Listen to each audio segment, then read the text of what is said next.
because he's sort of an old studio guy and like an old metal guy, and he wants his metal to be this kind of metal, and so it can be frustrating, but it'll also be pretty fun, sort of like getting these kind of different ideas out of him that he's maybe not used to, and then also in the same way us going into the studio thinking we're the best, and him showing us that he knows, these sounds work better than these sounds or whatever. But basically, he does it out of the basement of his house in Brampton with his wife and son. Sit around. Yeah, we just sort of get stuck in a basement. And it all ends up being kind of the same. You just sort of like get stuck in a basement for days at a time, just sort of like obsessing over all these little bits of your songs. And then once you leave, nobody notices any of those little bits that you've been obsessing over for weeks. But it's fine. Well, I don't know. If you listen to it a few times and you notice little things each and every time you listen to it, as a listener from that perspective. But I totally get what you're saying. It's funny, you build all these idiosyncrasies with the producer, and that relationship between the artist and the producer is always, really, it makes for great stories. Mm-hmm. It reminds me of like, Metallica and Bob Rock or whatever. But they're such drama queens. Oh my gosh. My buddy is in this band, and they're not like metal or anything. They're just this rock band, local from Toronto, and they just finished full length. And their producer, who also had like a basement studio kind of arrangement, he has all this like taxidermy in his house. It's really like weird and creepy. He was telling me great stories. Good inspiration for writing some evil songs. Have a bunch of dead animals lying around. Oh, I'm sure it is. Now, React with Protest is a label in Europe, and they've helped you out with a lot in terms of distribution and stuff like that. What has the response been like overall? I know we touched on a bit, but like, what were the highlights in terms of what you got from both fans and, otherwise abroad? Well, we played a couple of really big fests in Europe, which was something that we don't really get the opportunity to do here.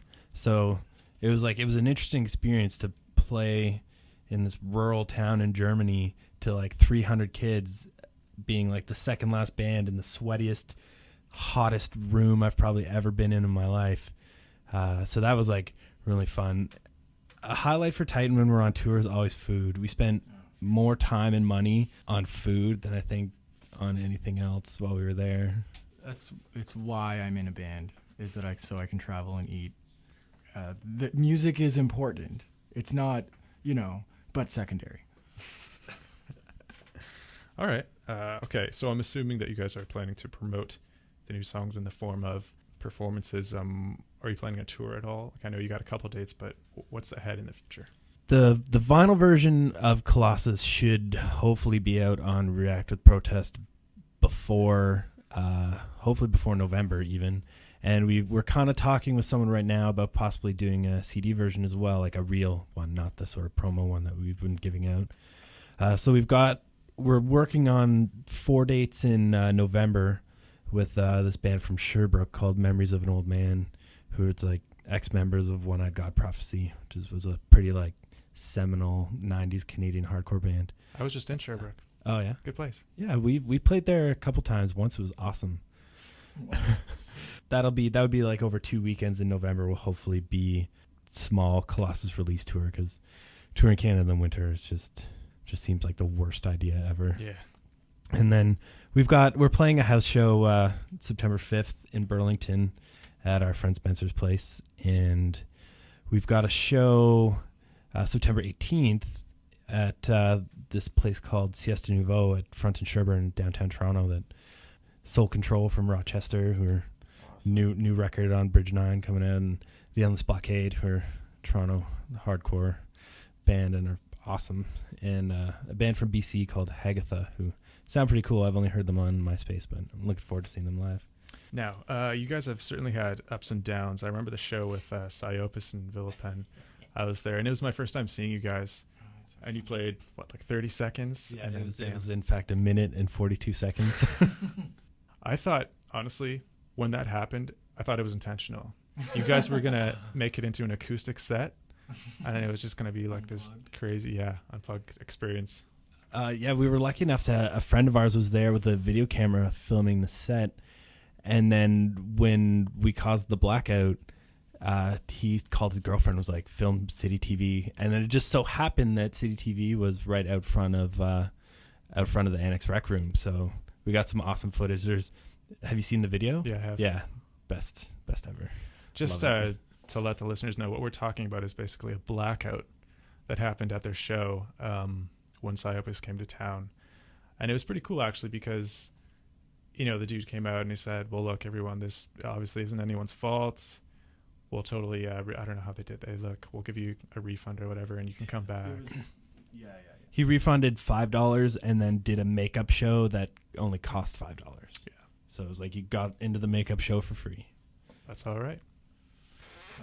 We have this video on YouTube, the Titan Blackout video that's become hilariously popular. Yeah, that our friend made. This sort of like, he just sort of made this propaganda video for us that is hilarious to me. So I have no problem just like hawking it and being like, check out YouTube Titan Blackout video, because it's like, I didn't do it. It's funny to me. It's and because when we play, we have just usually huge amounts of gear, especially our bass player, and people like are always like, when we're setting up, or like just sort of, you know, they, especially gearheads, just like love sort of talking about that stuff, and people were getting excited for like, this band's gonna be so loud, this band's gonna be so heavy, and then right when sort of it gets heavy after the clean intro of that song, it blacked out. It like really appeared as if we did it, and it was perfect. Yeah, it is kind of ironic that it came right before the heavy part. Pretty much the next question I was going to ask is, what was it like from a Titan eye view? What was your reaction? Were you guys looking at each other like, what the hell? Well, the funny thing that happened was moments before the blackout, my head blew a fuse. So like you can't, like the guy with the camera, when that happened, he moved away from me. So you don't really see me kind of, I'm pissed. I'm freaking out. I'm looking behind my amp, and I walk over to my foot switch and I just like hit it. And at the exact moment, that's when the blackout happened. So I was just like, I just caused the fucking blackout. Like, I don't even know what's going on. And then, so I was just completely flabbergasted. And like, I think most people were. I think everyone there probably thought we did it. Yeah. For me, it was just as I began screaming. And so you sort of always, it sort of takes a little nerve to begin that. And then also screaming naturally just begins to boost your adrenaline. So I'm just sort of getting into this sort of weird sort of catharsis of the first screaming of the set. And then all of a sudden it's gone. And it was like, it was just really weird and like more psychedelic than I expected it to be, for just like the room to go black and there'd be like emergency lights. And it's like, I had no idea what happened. As shitty as it is, it almost like fits the theme of the whole thing. It's just you're hearing so much loud, aggressive music. And then when you did the makeup show, what was that like? Because unfortunately I wasn't there. Yeah, it was good. Yeah, all the bands played good set. We just sort of ripped through it. Everyone who was there was now like double excited to be there. The show was only $5, which is great for the lineup it was. And Psyopus played a great set too. And it was funny for them because they've had this thing where they've played, like, it was like they'd played, at that point, by playing that show, they'd played like 2 of 6 Canadian shows booked. Like every time they got booked in Canada, something happened. Like they had border problems because of a previous member's criminal record or something, like, or like shows got canceled. It was like a big victory for them, and even more fitting for the last show to have happened. And so yeah, they were super happy to play, and they ripped. They were actually really, really great live. We got heckled a lot at the makeup show. What? When are you going to cause the blackout? Yeah. You know, like everyone was just making that's fun. just people thinking they're hilarious. Oh, yeah. You know, Yeah. well, they're heckling. It was fine, though. Over the years, reckon you've shared the stage with many like-minded bands. Who were the more influential bands, either musically or otherwise, that you've shared the stage with? Definitely Buried Inside comes to mind first. Yeah, Buried Inside are just a big influence, like, on us. And yeah, we toured with them earlier this year.